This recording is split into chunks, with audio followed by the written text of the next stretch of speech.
Battleborn is finally released for all to enjoy, and it's got me going hot damn, hot damn, hot damn, hot damn. I am into this game in a huge way, but I understand that it can be a bit of a thing to get used to. It's not a normal game. It pulls a lot from a few very different genres and tosses them together, and while it does a bit to make it easier to digest, Battleborn doesn't yet do as much as it could to make things easier to figure out. So, to help out new players and to get people to stop treating this like a deathmatch game, I've decided to give you some quickish tips for Battleborn. These tips are focused around helping out new players, and there are definitely points for discussion and debate for most of them. As you learn the game and improve, you may find that some of these tips aren't always true, but for beginners and even some MOBA veterans coming over to Battleborn, these can prove useful. While the tips in this particular video can pertain to pretty much any of the game modes, I'm going to be focusing on things related to the Meltdown mode. So keep that in mind and let's get started.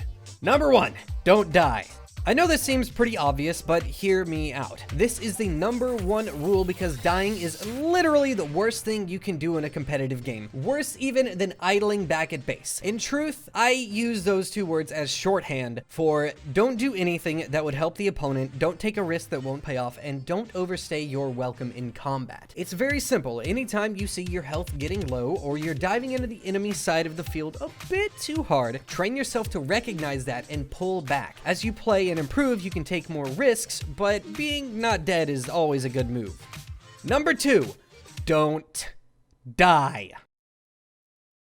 Number 3, play the objective. A lot of people that I've played with treat this like a regular deathmatch first-person shooter, but it's not. This is a game where multiplayer modes are heavily focused on playing the objectives and working with your team. In Meltdown specifically, you should make sure you keep the enemy minions from getting sacrificed. This often means ignoring the enemy players and focusing on the minions. Now, this isn't to say that you can't kill enemy players in order to get points. In fact, killing an enemy player actually gets you 2 points. But just keep in mind that at the end of the day, the minions are very important, and you should clear waves whenever you can. Number 4, structures are a thing and they're important. In most MOBAs, there are structures like turrets or towers, and they serve to keep minions from making much, if any, real progress. In Battleborn, these structures need to actually be built and upgraded by players on either team. There's a healing station, a few turrets, and an accelerator, and they are all important. I can do another video going into details on their uses and strategies in each game type if there's interest, but for now, just know that you want to have your turret up in mid and you want to have your healing station up. And on that note, take out enemy structures whenever you see them up and there's nothing more pressing to take care of. Number 5, shards are important because structures are important. In order to build structures, you need crystal shards. Small shards are scattered around the map and should be picked up each time you run back from spawn.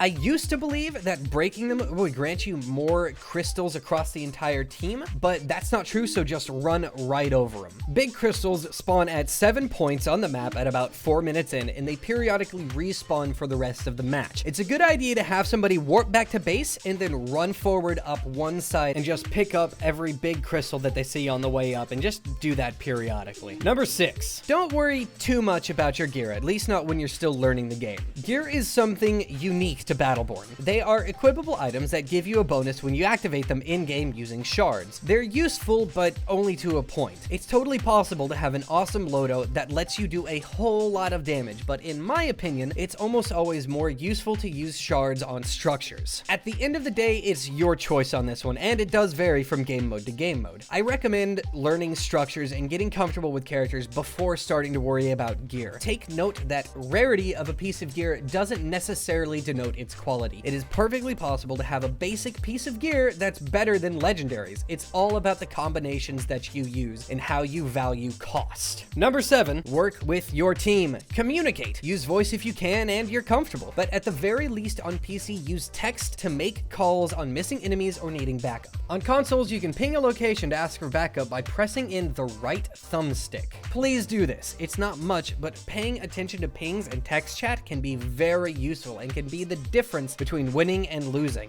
Number 8, try a bunch of characters. Battleborn has 25 very distinct characters, each with their own unique method of play and purpose in a match. They're all weak to something and strong against other things. Try them, find some that you like. Number 9, use your melee attack. Every character, even melee-centric ones have a tertiary melee attack either bound to B, circle, or the middle mouse button. This attack pushes back any enemies that it hits. This is really useful when you're fighting melee characters and you need to get some space. Number 10, yes, it's easy to lose things close up. Because of how vibrant and dense visual effects are, it can be a bit difficult to keep track of enemies in the middle of all the chaos. After playing quite a few matches, I myself have gotten used to it and can generally keep track of an enemy. Some characters are just really good at disappearing, and that's what they do. Unfortunately, I don't have any tips for this one other than to stick it out because it just takes time and practice to get a handle on close-up combat. Number 11, and this is the most important one, have fun. Battleborn is a really unique game that I have fallen head over heels in love with. It's easier to learn than a lot of MOBAs, and it's very creative with character design and mechanics. Play with friends, work with your team, and just have a good time. It's a fun game with a strong competitive side, and I think if you can learn it, you will have a great time. All right, that's it. Thanks for checking out my little list of kind of not super long tips. I hope you're able to take something from this, and I hope that you have a great time in Battleborn. I plan on doing some more videos, including a kind of overview on what Battleborn is, so let me know if there's anything at all that you would be interested in knowing about the game. If you did enjoy this or learn something, then hey, leave a like and feel free to share it around or subscribe for more stuff like this / other stuff that we do on this channel. I'll see you next time. Bye!